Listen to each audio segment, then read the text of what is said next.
Hello everybody, this is WWPWW, episode 68 or 69 or 70, somewhere in that range. Don't know for sure. Just I look it up when I put them up, and then they're just gone. I forget. So yeah, well, another week of wrestling. Fastlane and Elimination Chamber are almost upon us, and then of course we will have a clear path to WrestleMania. Cannot wait for these next three pay-per-views. Obviously, Mania being the big one. But yeah, these other two are shaping up to be pretty decent, and it's a good week of wrestling. Jeremy, it's a good week of wrestling. Yeah, pretty good. Nothing. I mean, on all fronts. I haven't watched NXT yet, but even 205 Live was really good. So yeah, really good week of wrestling. Yeah, yeah, I really enjoyed Raw and SmackDown this week. Thought they were lots of fun, a lot of good stuff. Can't wait to see how certain things unfold or what happens and all that good stuff. So, have some. Gonna go over to Jeremy at the news desk. Breaking news, and have some news and rumors for you. That's right. We got some rumors, a couple rumors. You know how rumors are in wrestling. They're probably about 10% true. Mm-hmm. So we'll see where it goes from here. But one of the big things I think that happened this week was Booker T. I guess a couple weeks ago, Booker T was put off of the Raw desk and made room for Coachman. Well, there was rumor that Booker T was actually shooting on Graves. There was a conversation between him. I think it was on a podcast or something. But basically, he challenged Graves to a fight. A lot of people were speculating, oh, Booker T is really angry with Graves, and I can understand that. People backstage are different from what they are on in front of the camera, and so at first I was like, oh yeah, Booker T's really angry at Graves, getting him fired or getting him thrown off that. Well, it comes to find out, it's most likely a work. Graves is supposed to be the heel commentator, and so what better way to get heel heat on someone by saying, hey, he got me kicked off of the panel. I think a lot of people like Graves. He's really good on the mic, and so I think what Booker did, it's an old trick in the wrestling business. Mm-hmm. If you're getting ready to leave, you whatever person you're going to raise and establish, you get what if they're going to be a face, you get them good face cheers and such. If they're going to be heel, you make the most of it and get them as much heat as possible. And so that's just what it sounds. That's what Booker's doing is he's just getting Graves the heel heat that he needs to continue to be a heel commentator. So I thought that was really funny. It was even funnier because of what happened on SmackDown this week with the New Day, talking about the Graves stuff. And so I thought that was really funny, pretty clever. I hope that's what it is. I don't see Booker T as being kind of a big jerk about this stuff. I think he's doing his job. He's working and trying to put over Graves as a heel commentator. So I thought that was pretty fun. Let's see. Other stuff. I'm getting a lot of this from the Cage Side Seats website, so you can just go look at that and read their rumors. And I like them because what they do sometimes is they'll get their rumors that they put out, and then they'll come back a year later or 6 months later, and they'll be like, let's see how far this is. And a lot of the times they're not even correct. And a lot of the stuff is coming from the dirt sheets, the places like Wrestling Observer and PW Insider, and so they don't really have all the news. So if you ever read anything from Meltzer or anybody else, just know that that's possibilities. It's not necessarily what's going to happen. And so when we report on rumor, we're speculating and thinking some stuff is cool. There's still speculation for the last Undertaker match being John Cena. My only problem with that is his promo on Raw seemed pretty established. Seems pretty straightforward. Hey, this is it. They can stay with it. They have a couple weeks in order to get this possible match done. Undertaker versus John Cena still planned as a couple weeks ago. Wrestling or Cage Side Seats reports, actually Wrestling Observer newsletter reports.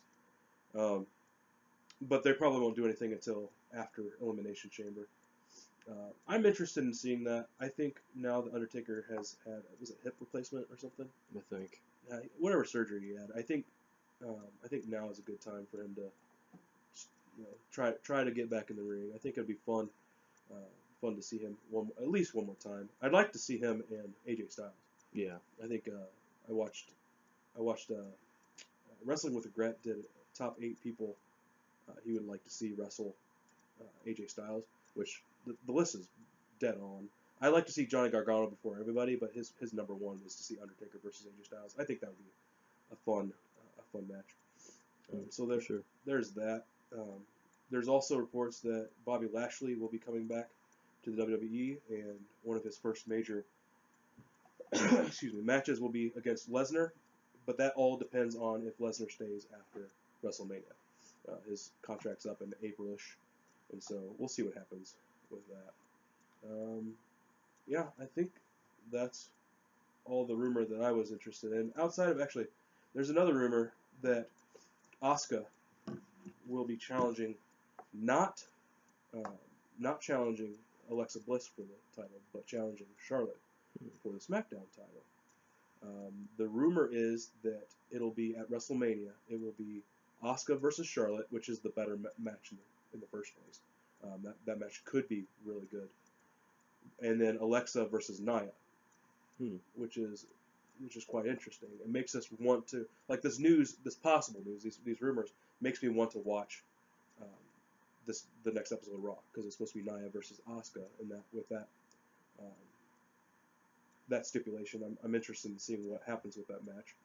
I would assume that Asuka would lose. Yeah. But I'm also going to assume that Nia Jax does something, and so excuse me. So I'm interested in seeing where that goes. I think the better thing at the time now would be to bring Asuka over to SmackDown, and then move Charlotte back over to Raw. I think that would be an interesting thing to do, but that's just me. So anyway, those were the news/rumors that I heard. Anything that you got? No, I really haven't heard much of anything. Excuse me. I haven't heard much of anything. So, all right, cool. Well, jump right in to the weekly recap, starting, of course, with Monday Night Raw. Jeremy, what did you think of Raw? What did you like? What did you not like? Worse than Raw 25. No, I'm just kidding. It was a really good show. It was a really solid show. The wrestling was very good. The stories told were very good. There wasn't anything, even like I said, like I keep saying, I got the Hulu version, so I didn't get to see the whole 3-hour version of it. But what Hulu showed, there wasn't anything that I hated. There wasn't, like, even the Nia Jax stuff I really enjoyed, and I think that was the kind of the low point of the show. Even that I enjoyed. I liked her promo was pretty solid. I would have said something else other than the Empress of yesterday. I would have said something else, but I thought that was pretty solid. All promos on Raw were very good. All action, the wrestling was very good. Yeah, there wasn't anything I hated. I liked the last match. I thought that Apollo Crews and the Miz match was really well done. For some reason, people don't like Apollo Crews. I think it's just he's always smiley, but I think he's excellent in the ring. He's not green by any means. He has to get his spots in, which is fine. But he's very fun to watch, I think. And I thought that match was really well done. When he did the drop kick? Yeah. When Miz was jumping from the top rope and he did the drop kick, that was wicked. Yeah, like, and I love what happened with Jason Jordan too. I liked the whole him coming out and starting to help and then get the DQ. I thought that was great. It's sad that he's so injured that he needed surgery. I'm glad he got the surgery. Who knows if he's ever going to come back to wrestling? Who knows if he's going to be? Who just knows? And so I like what they did there. I'm trying to think of what else that I really enjoyed. Yeah, all the matches were really well done this week on Raw. There's nothing bad about the show that I can think of. What about you? Yeah, I feel the same way. I really enjoyed it. I couldn't think of anything either that I that I really disliked. There was one thing on SmackDown that I disliked, but even that wasn't enough to bring that down. And this, there was nothing that I could think of. Really enjoyed it. Yeah, the Miz Apollo Crews match was good. I really, really liked that a lot. And then yeah, I did like the Nia Jax squash match. I thought that was done well. Versus a 17-year-old? What? Yeah, that girl in the ring was 17 years old. Oh wow. Yeah. Yeah. Hope WWE's not in trouble. Yeah. for feeding a minor to it. I thought, as far as a squash match, I thought that even though she didn't get much in, her drop kick looked solid. Her selling was phenomenal. Mm-hmm. I thought she did a really good job. Okay. Yeah, hopefully, yeah, because when every time Nia Jax does that running like shoulder tackle and knocks him down, first off, that chick sold that ridiculously well to the point where I was like, yeah, she has whiplash, like She did. Like every time I see her do that, I'm just like, ah, I'm afraid that that somebody's gonna take it weird or they're gonna sell it weird and they're gonna get hurt or something, but yeah, like that was pretty good. Yeah, I don't think that they'll break Asuka's streak now and not like this That match was really good, on too. TV. So Asuka and Bailey was really good. it was. Like it was. Like I'm sitting here like I know there's one match I'm forgetting. So thank you for reminding me. Yeah, that match. They need to right the ship with Bailey. They really messed her up after last year's WrestleMania. Everything leading up to WrestleMania last year was good, and then as soon as WrestleMania got over last year, it just completely went downhill. They just haven't booked her well. They haven't used her well. When she was talking smack to Sasha backstage, that I liked. Mm-hmm. I remember one time you said it'd be really funny to see her kind of like go off the deep end and like let her, top knot ponytail out and just kind of like go crazy and like just like be like she's like a psycho or something like that. Like I think that'd be really interesting to see. But like yeah, so like they're kind of showing some a more edgy side of her and stuff like that. So talking smack to Sasha backstage and then going out there and putting the boots to Asuka was a welcome change, and that match was really, really good. I enjoyed it. And the match between Roman and Bray that opened the show, I really, really liked. That one was good. Both their promos were pretty good. Roman's especially. Yeah. I love Bray's. Bray's was good. The only issue I had with Bray's was he was telling us all the story that WWE needed to tell us. Like in his words, it was great. It was really, really good. It's far better than him laughing at Matt Hardy. Mm-hmm. But I mean, it was really, really, really solid. And yeah, Roman's was pretty good. And so yeah, those two were really good, and then their match was really good. I enjoyed it. I was hoping that that Matt Hardy would distract Bray, and then Bray would turn around and just eat a spear, because Matt cost Bray a match last week. I thought this week they would do the same thing but opposite.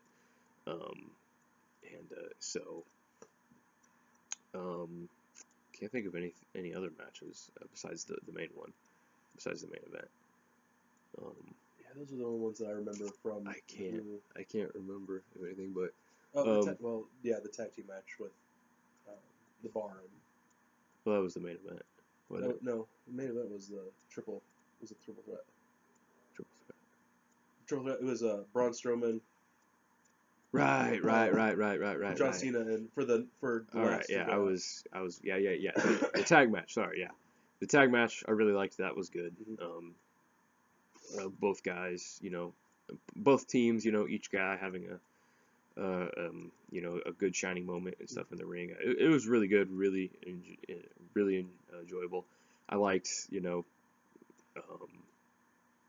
just like the backstage thing where Seth's like, well, what am I going to do? And then you hear, and he just turns around and then smiles, and then Roman walks into frame. Like, just little stuff like that, it was just kind of like, ooh, get you pumped and stuff, and that was good. But, and then we had a big news that, this next week, this coming week, we're going to have a last chance match for the qualifying. It's going to be a fatal 4-way. Was it Bray, Apollo Crews, Finn Balor, and then Matt Hardy. I think it's gonna be Finn, because I think Finn's gonna take out John Cena. I think he's gonna eliminate Cena at the Elimination Chamber, or Cena's gonna eliminate him, and then that's gonna just get Finn really angered and pumped to beat Cena. Because I don't know, it just seems like they're subtly building up to something with those two guys. To me, it does. I would rather see that match. I would rather see Finn versus Cena than what I think is going to be the Cena versus Elias. I want to see that too. I want to see that again, but I'm for I'd Mania see, though. I'd rather see for Mania though. Finn and Cena would be better. Yep. And you have all these new guys that Cena has put over, like AJ and then Roman and so yeah, I feel like Finn would be the next. Yeah, their match last week was really good. It was proper, really good. Yeah, it was similar to the AJ Styles match in John's face and stuff. I gotta kill this guy in order to win this match type stuff. But I'd like to see a proper match. Indeed. A longer match. Indeed. Yeah, get a nice 22-minute in at Mania would be nice. But yeah, so that is coming up next week. Can't wait for that. I bet that'll be pretty good. But so is there anything else we can talk about the main event? If there's nothing else. I can't think of anything else. Like I said, everything was really well done. I think there was Kurt messed up in the beginning, but he corrected himself pretty well. Even his face after Roman comes in was like, yeah, okay, you go ahead and do that. That was pretty funny. From promos, everybody was solid on their promo. It was a great show. It was really well done. So, yeah. All right, main event time, and then we'll close it out with the letter grades. So, Jeremy, what you think of the main event? I loved the ending. I loved the fact that Elias pushed Strowman out and then got the pin. Elias winning is awesome. I loved that, and I loved every bit of it. I love Cena using them both using the steps to take Braun out. It was a good match, fun match. What about you? Yeah, I agree. It was fun. It was really good. Probably my favorite match of Raw. I don't know, but if forced to choose, just really quick off the top of my head, I'd probably say this one. Triple threats, when done well, are some of the best matches out there. This one was really, really good. I liked Elias and Cena teaming up to take out Strowman. Yes. That was cool. I loved seeing, well, this is our opportunity, so let's take him out, and then we'll just beat each other up. I liked that psychology. That was done really, really well. And then the one thing.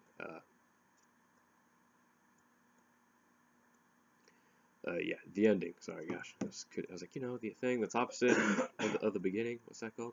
The ending. Yeah, the ending was great. Like, I was just like, he's up for the power slam, and you're like, oh, Braun Strowman's gonna be the last guy, and then Elias just, did he like hit him with like a knee or a punch and then throw him out, or did he just like I couldn't remember what happened. I don't remember. I think he just threw him out because I don't remember. I couldn't remember. Like for some reason I was thinking he like ran in and like hit him with a knee and then threw him out, or if he just like surprised him from behind and threw him out or whatever. But yeah, him just running in, tossing him out, and then taking the pin was awesome. And so it's like he's the last guy to enter the match, which I thought was kind of cool. And so yeah, I cannot wait to Elimination Chamber is one of my favorite matches. Last year's Elimination Chamber match was awesome. It was on my top 10 list of the year, and I can't wait to see it again. So yeah, I like what Braun did at the end, just power slamming. I like because he's placating to the crowd for one. For two, he gets starts getting out of the ring. He's like, no. So he gets back in and just starts power bombing them or power slamming them all over the place. It was just fun. I don't care that they went over. I just thought it was great. Yeah, it was fun. So, I guess we can close this out. Monday Night Raw, Jeremy, what would you give it? I was not gonna give it an A+, but the more I talk about it, the more I think about it. It was an A+ show. It was a solid show. It was almost as if it should have been a go home show. But I'm stoked to see the next match, the Fatal 4-Way. It has the potential to be really, really well done. I'm with you. I think Ben wins that match. I'm not sure what else, if they've teased anything else for next week, but I'm interested in seeing where stuff goes. So I give it an A+. It was a solid, great show. Been no complaints from me. What about you? Yeah, solid A for me. Nothing quite extraordinary to make me give it a plus, but pretty darn near close. Yeah, so solid A, like good, 96, 97 out of 100. Fantastic. Really enjoyed it. Just one of the best Raws so far this year. Yeah. Pretty darn good. So, after that, we of course move over to SmackDown Live. Caleb, what'd you think about SmackDown Live? SmackDown Live I liked. There was one thing I didn't like. And it's kind of a big thing, but not enough to like really hinder the show or that really sucked or anything. But I liked Rusev and Bobby Roode. It's a great match. Their match was really, really good. I really enjoyed that. And then kind of Randy coming in and RKOing everybody. I'm just like, that's pretty well done. Like I don't know if it's just like if it's gonna be like a your top 10 list is a joke. How am I number 8 or 9 or whatever I was? So he's just putting everybody on notice and, just RKOing everybody. Like, I would love to see him answer the open challenge next week. Oh, yeah.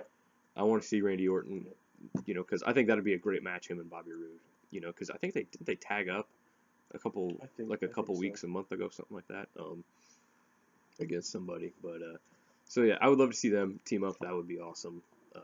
They've tagged up, so now I'd love to see them go against each other. I think Randy should challenge for the U.S. title next week. That'd be cool.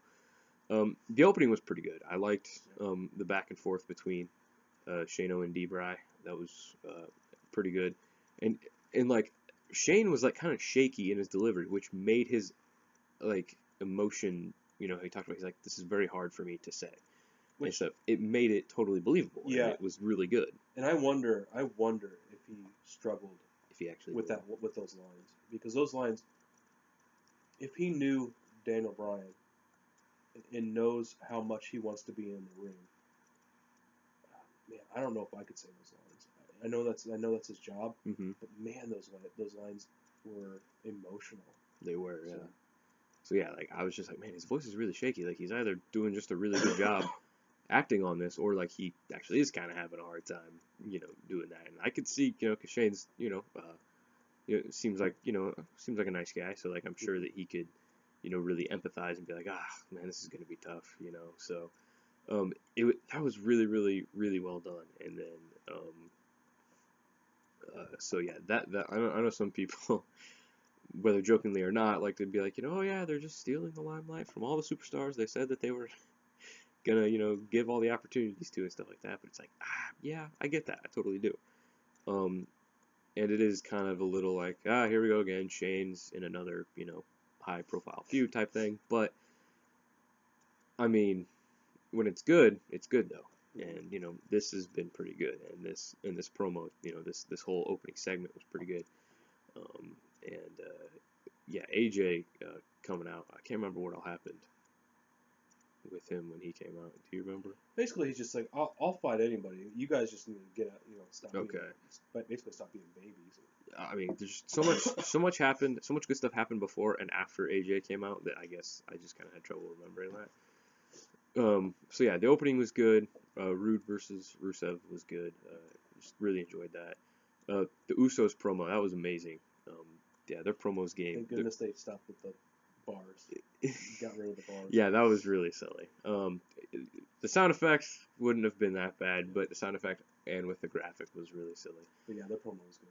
Yeah, I was just like, man, promo bloody brilliant. They have the SmackDown promo game on lock too. They do. They're probably the best out of everybody right now. And I think it was cool that this week they interrupted the Bludgeon Brothers. Yeah. So, they're still planting those seeds and stuff, which I like. My favorite thing about that is Luke had to he touched Rowan, and it was like, not now type thing. And they just stared straight. They didn't even pay attention to him, picked up their hammers and left. I really enjoyed that part. Yeah, it was great. Yeah, I agree. It was awesome. So yeah, that was really good. Really enjoyed all that. see, I'm kind of drawing a blank right now. Charlotte, Liv Morgan. Charlotte and Liv Morgan, yeah, they had a match. Wasn't bad. I don't know. What did you think? Yeah, there wasn't anything I really disliked about it. I mean, outside of they're using SmackDown as kind of a experimental thing, I think, with using all the fonts and stuff on the screen. Like I liked Bit Shelton and Chad's promo. I again don't need words on screen. I don't need to read the promo. I can hear them. Yeah. I thought their promo was super solid. Totally. I'm trying to think of what else. The match they had with Ascension was pretty good. Yeah, it was really good. All four of those guys, did a good job. What else happened on that show? I just watched it last night. I know. I mean, outside of the main event, which was alright, which was good to alright. Yeah, I don't remember anything else.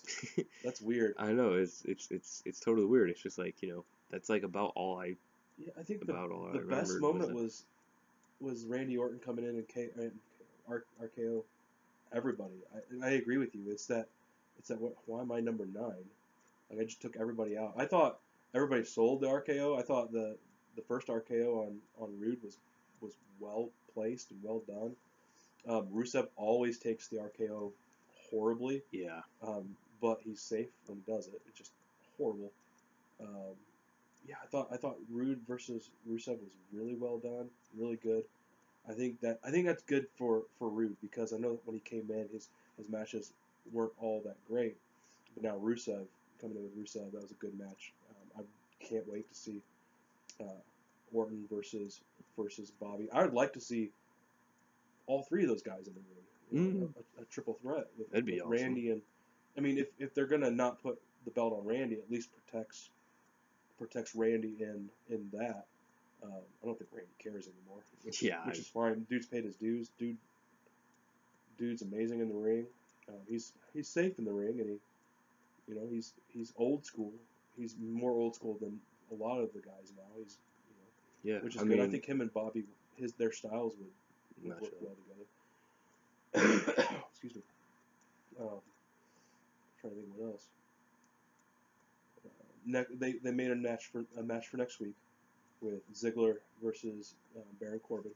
I did read that they decided to keep Corbin off of TV this week because it's in his hometown, and apparently they felt like if they put Corbin in, he would get the face pop instead of the heel booze, which I understand, and he probably would have, but I don't know if you heard that they put that match in place, but Shane has come on and said if whoever wins that match will be added to the title match, so it'll be a fatal 4-way.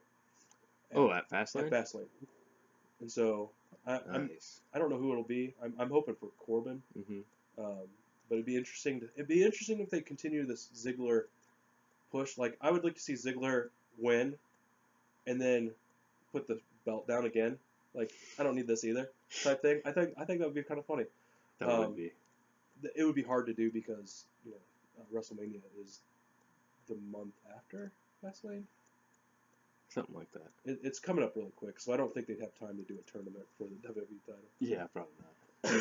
They probably just have to do a battle royal or something. Yeah, which I did read also that they were going to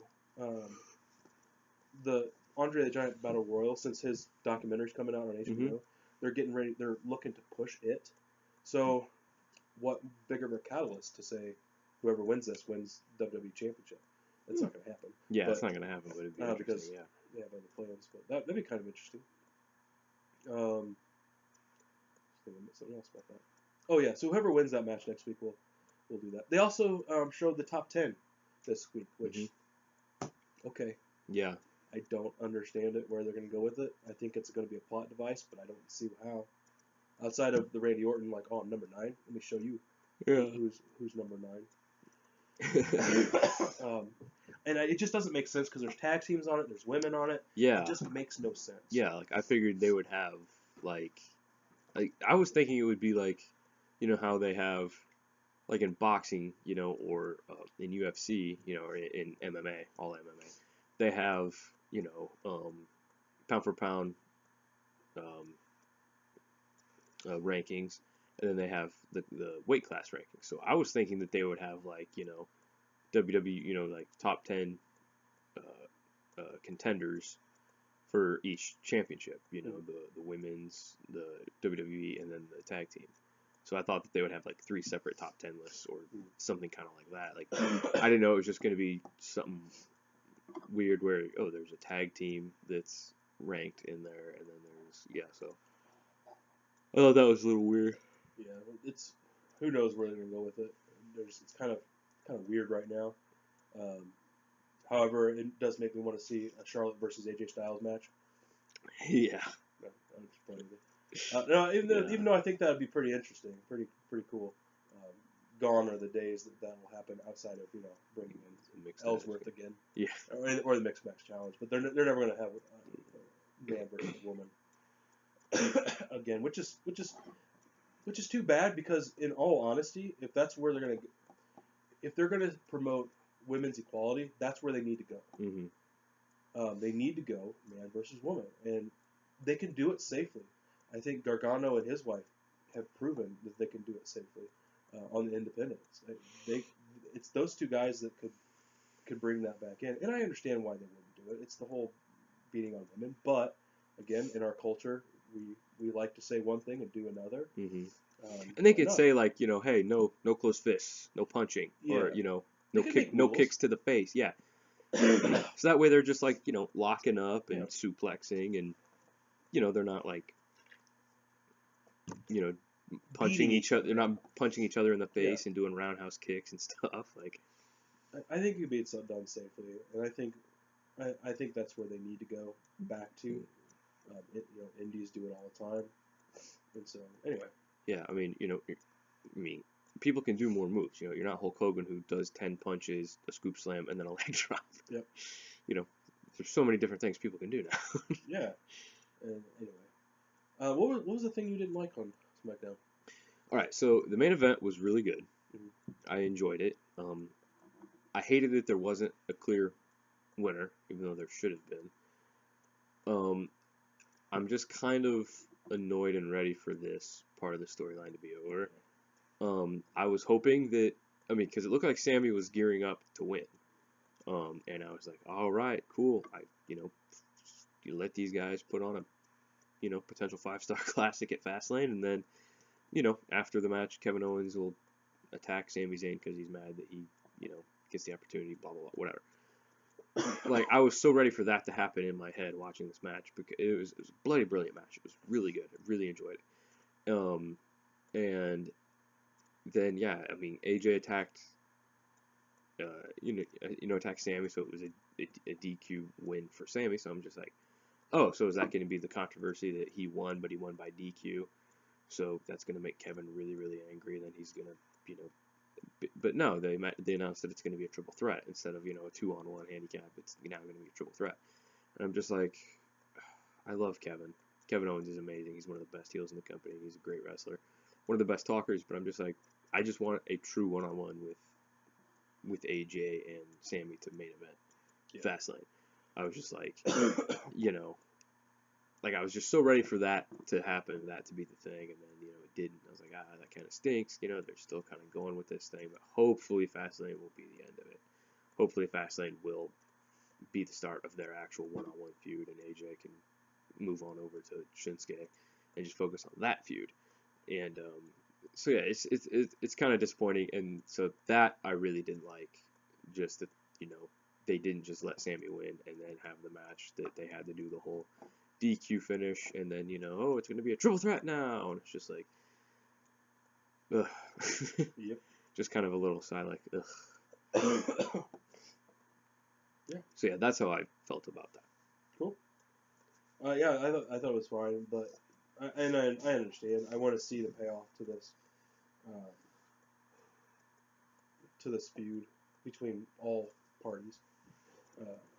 So yeah, but I'm interested in seeing. I would like to see next week I would like to see both Dolph and Baron Corbin get in this, make it a fatal 5-way or whatever they call Just go all out.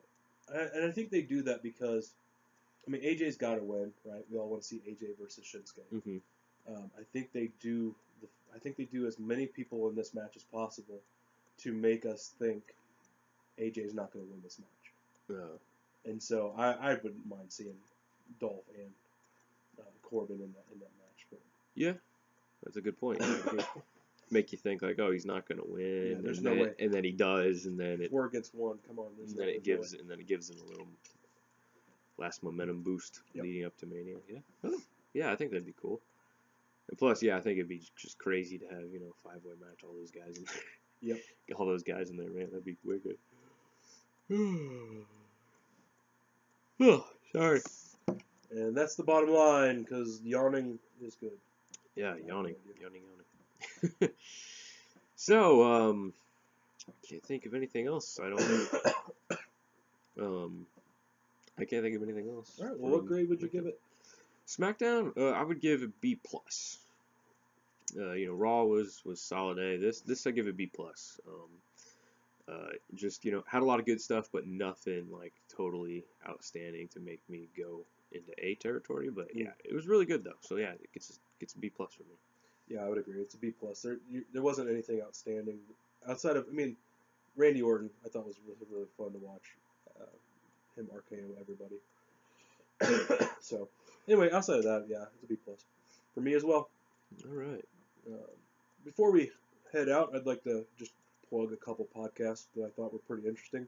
Please. Sam Roberts has a wrestling podcast. His podcast with Titus O'Neil was really well done. Titus, I love his story. I can listen to his story all day long. The dude, he's got an amazing story. He doesn't tell it all in this one.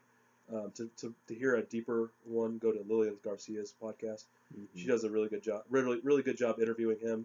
You get more of his backstory, but you get the person of Titus O'Neil. He's very, very generous. The dude, I would like to meet this guy in real life. He just seems pretty interesting. I haven't listened to his newest one. He's got Renee Young on that interview. Yeah. Also, my newest favorite wrestling podcast is Something to Wrestle with Bruce Pritchard, the guy who played Brother Love, has a podcast. It's awesome. Very, very similar to Bischoff's podcast. Basically, he's asked questions by Conrad Thompson, who also did, I think, Ric Flair's podcast. Super insightful. From a guy who knows Vince, from a guy who knows a lot of those guys in the business. Super insightful on his stuff. He's got some podcasts that they go through pay-per-view, and he'll comment on pay-per-view. Oh, wow. So I'm going to go back and watch some of those pay-per-views as well. Just a couple highlights. He did his one on his podcast on Bobby the Brain Heenan was very good. I'm listening to now his one on Macho Man Randy Savage, which is really pretty insightful and very well done. His insight and depth into what makes Vince tick is really insightful, really, really interesting. Not only that, is he's very entertaining to listen to. His imitations, he does a Macho Man imitation that is like spot on. He does a Vince that's amazing. he does a really funny Jim Cornette one. It's really funny. It's super like caricature, but it's super funny. He does a Dusty Rhodes that is phenomenal. Like just listening to this guy talk about all of his insights into what went on backstage and the politics and all this stuff. He won't get into like financial numbers. He won't necessarily. He won't get into some of the super deep inside stuff because I think I respect him for that, even though I want to know. Mm-hmm. I want to know all this dirty stuff that went backstage. It's also similar to Jim Cornette, except Jim Cornette will tell you anything and say anything. Yeah, because he don't give AF, bro. No, he doesn't. Bruce, even though there is some cussing, a lot of the cussing comes in his imitations of certain people. Sometimes he'll cuss and stuff, but he's very respectful. in his conversation. And so outside of Jim Cornette, he's just going to cuss like every other word. Yeah. Bruce is very respectful of the business, very respectful of the people behind the business. I'm sure he wants to say nasty things about people, but he's very reserved. And so listening to him in his podcast, I really enjoy his stuff. I'm trying to think of what else. I'm gonna have to take a listen. X-Pac, his Xbox 12360 had Johnny Gargano on this week, yesterday. That was a good interview, a decent interview. I like X-Pac. I like his insights into some of the stuff. I like his laid backness. I think he's got like 5 or 6 people in his studio helping him, which I think is good for him. Like they'll ask him questions, and then you'll be like, well, I don't know. Or he'll dive into it. So he's really insightful too. I really enjoy listening to him. He also has a good one with Scott Hall, and even though I didn't know Mr. Kennedy, he had a good sit down with Ken Anderson as well, talking about his excuse me, his wrestling studio in Minnesota, I think. I can't remember. And also James Ellsworth on Tacos Jericho, his podcast. That was a really good podcast. Jericho's podcast on the Montreal Screwjob was really good. Bruce did one on that too. That was really well done. They talk about what led up to it and all of the things that happened in that. And so if you're a wrestling fan, go listen to these podcasts because they're just amazing to listen to. The history behind it. I'm a history nerd anyway, so something I really enjoy in wrestling, wanting to hear the backstage politics and stuff from these different areas in life. I like hearing all that stuff. Eric Bischoff has one too, but he hasn't done one in a long time. I wonder if there's some things in the work with him doing it with somebody else. So anyway, those are my plugs. I really think that those guys, they do a great job on their podcast. Really insightful things into the business. Yeah, for sure. Thanks for doing that, because I'm gonna have to take a listen to some of those. They sound pretty good. Yeah, Bruce Pritchard's, they're like over. Sometimes you can get one over 4 hours. Oh, good lord. But if you go at 2 times speed, it's a little bit faster. But like I said, it's super insightful. I play video games and listen to it at the same time. It's just, I feel dead air with it. So that's awesome. It's fun listening to wrestling podcasts and just hearing people talk about the backstage part of the business and all that. It's really cool. I loved the Talk is Jericho when he had Jim Cornette, when he had Batista. Those ones were good, and then the Ric Flair his part. I'm sad that him and Conrad Thompson don't do that anymore because it was a really good one. And whenever they would have Eric Bischoff on, that was always fascinating to hear all the backstage stuff on there. And I've talked about this many times, but it's so funny how they kind of, in good spirit, they'd make fun of Lex Luger and say that he always talked about himself in the third person. And they he's like, Ric Flair would always be like, Lex would always just be like, okay, Eric, tell me, why would a Lex Luger lose to a Dutch Mantel? And I was just like, that is absolutely hilarious. And then he's always talking about how he was asked to put over Conan a bunch of times and stuff like that, and he's and so he'd always make a crack about oh yeah, I didn't hear about that. I was probably down in the bar hiding from Conan. And so, but yeah, whenever they would have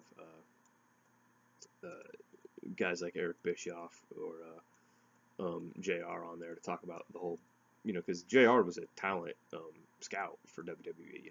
He helps acquire Rock and stuff like that. He helped them get him, and he actually did an interview several months ago on The Herd, on Fox Sports 1, the Colin Cowherd's radio show, which is funny that he had JR on there and was talking about wrestling, because I've heard him badmouth wrestling and Vince McMahon before, so I'm just like, but now he's got JR there, so he's sucking up and,